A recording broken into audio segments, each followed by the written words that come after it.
Bonjour Richard Ramos, vous êtes directeur général d'Insight, vous êtes notre premier recruteur aujourd'hui. Pitchez-nous un petit peu ce que c'est que Insight Enterprise.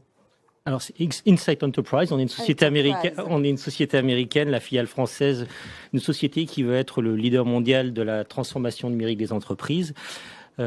Pour l'illustrer, qu'est-ce que c'est que la transformation? C'est l'accompagnement des entreprises, par exemple, dans le choix de mise en place de télétravail pour leurs collaborateurs, d'hébergement de données dans le cloud, de mise en place de solutions de sécurité, de mise en place, en fait, de transformation des applications, d'analyse des données.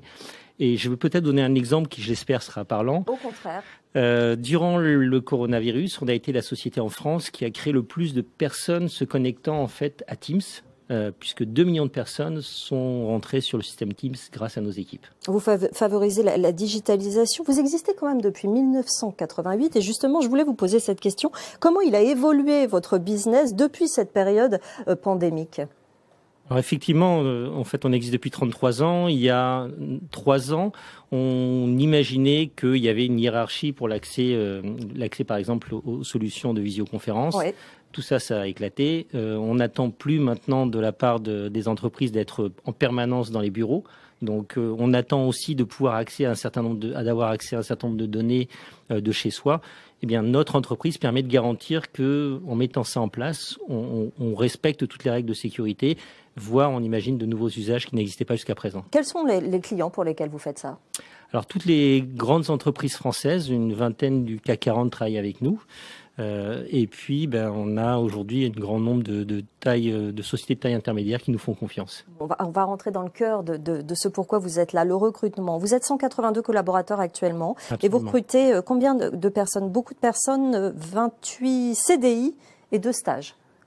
Ou 2 alternances. Exactement. En fait, notre objectif, c'est de façon un peu simpliste, augmenter de 40 personnes d'ici la fin de l'année notre effectif. Donc, essentiellement des ingénieurs et des commerciaux, mais surtout des ingénieurs. Donc, c'est un marché assez compliqué. Et donc, notre objectif, en fait, c'est de faire des partenariats avec des écoles.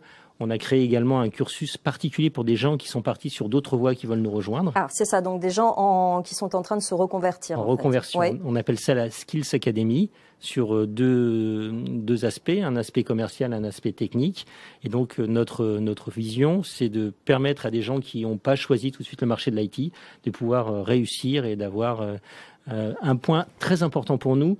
Ce que l'on apprend, ce qui est assez nouveau depuis 2 ans, c'est la collaboration. C'est-à-dire que pour être parfaitement épanoui dans son travail, il faut être capable de travailler avec des gens au sein de l'entreprise, mais également hors de l'entreprise, dont les clients, dont les fournisseurs de technologie, par exemple Microsoft, par exemple Cisco, des gens avec lesquels on travaille régulièrement pour offrir des solutions à nos clients. Et c'est par la formation, par votre système une sorte de mentorat finalement inter-entreprise que vous arrivez à faire cela? Alors, ce qui est assez original, comme on est une société internationale, c'est que le critère pour participer à cette Skills Academy, c'est l'anglais.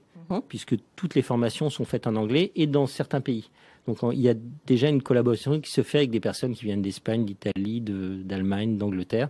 Donc l'idée, c'est de travailler ensemble. Et encore une fois, ce que l'on valorise, c'est la compréhension de ce que l'on fait et comment le faire avec les autres. Donc des consultants, des commerciaux, des managers de projet, des consultants conduite du changement, des managers conseils. Où sont situés ces postes ? Alors, ils sont techniquement en région parisienne. Donc, on a 2 sites, un à Paris, un à Vélizy.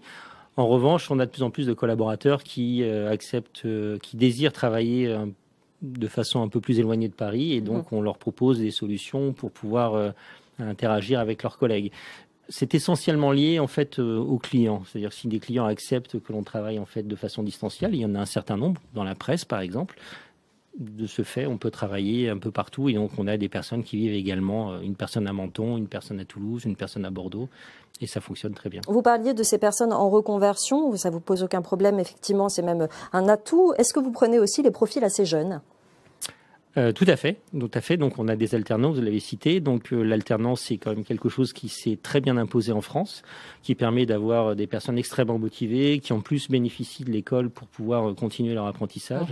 Et donc, je dirais de 20 ans, puisqu'on prend plutôt des profils à partir de ce qu'on appelle le M1, le premier master, jusqu'à en fait des fins de cycle qui peuvent nous rejoindre. Une quarantaine de personnes donc recrutées d'ici la fin de l'année. Où trouver les offres? Sur le site d'Insight, fr.insight.com, c'est bien cela? Tout à fait, sur LinkedIn également, bien entendu. l'APEC et Indeed. Ah, tout à fait. Et vous écrivez à marina.friedrich, FRYDRYCH@insight.com. Vous restez avec nous évidemment, Richard, parce qu'on va continuer à vous poser des questions tout à l'heure.